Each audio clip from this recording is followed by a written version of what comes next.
Quels sont les outils que l'on utilise pour faire de la sculpture? Il y en a plusieurs, surtout qu'au fil du temps, on commence à en accumuler pas mal. Mais il y a vraiment les outils que je dirais essentiels. Si déjà il devait y en avoir un seul, si vous aviez de la terre et un outil, ce serait le couteau. Ce sont des couteaux souples, fins, qu'on peut trouver au marché, pas très chers, qui sont vraiment, pour moi, c'est l'outil nécessaire. Ensuite, on a des outils qui sont des mirettes.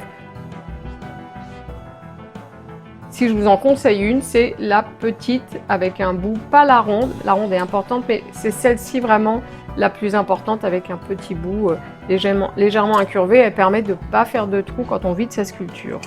Ensuite, on a les ébauchoirs. Donc ça, vous en avez en métal, que vous trouvez aussi facilement, et puis en bois.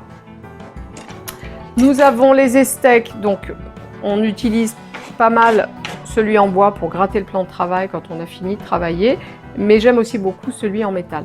Sauf que il peut être un petit peu coupant, ou il faut vraiment être très délicat avec, mais il est vraiment très très pratique.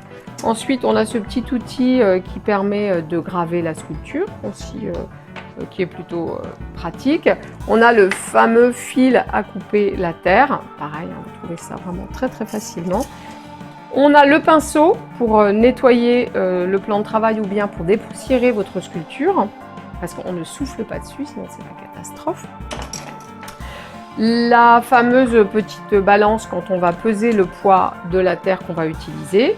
On a aussi, on l'appelle le pchitao parce que c'est rigolo, pour réhumidifier votre œuvre, parce qu'on ne va pas jeter un verre d'eau dessus, c'est vraiment par parcimonie. Voilà. On a un petit pot, ça vous permet de récupérer les petits, quand vous grattez avec votre estec, récupérer les petites poussières de terre, parce que quand on en a pas mal, après on les met dans l'eau et on les réutilise. Ça permet la terre, ça a quand même un coût aussi, de ne pas faire de gaspillage. Et puis très important, la planche. Donc c'est des planches que j'ai faites moi-même, donc qui sont dans un bois assez fin. Elles ont deux faces. Donc la première face a été peinte, vous mettez 2-3 couches de peinture. Donc comme ça, l'eau ne peut pas être absorbée par le bois. Et vous pouvez travailler votre terre crue. Et puis quand elle est terminée, que vous ferez la patine, eh bien en fait, on la tourne de l'autre côté. Et là, sans problème, on peut faire des tâches, il n'y a pas de souci.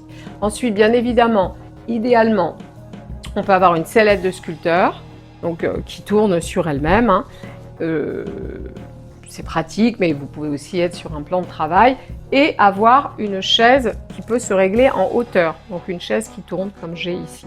Maintenant, on va tout vous mettre avec les descriptifs précis pour que vous puissiez vous y retrouver. Voilà, je pense qu'on a fait le tour de tous les outils nécessaires pour faire une belle sculpture.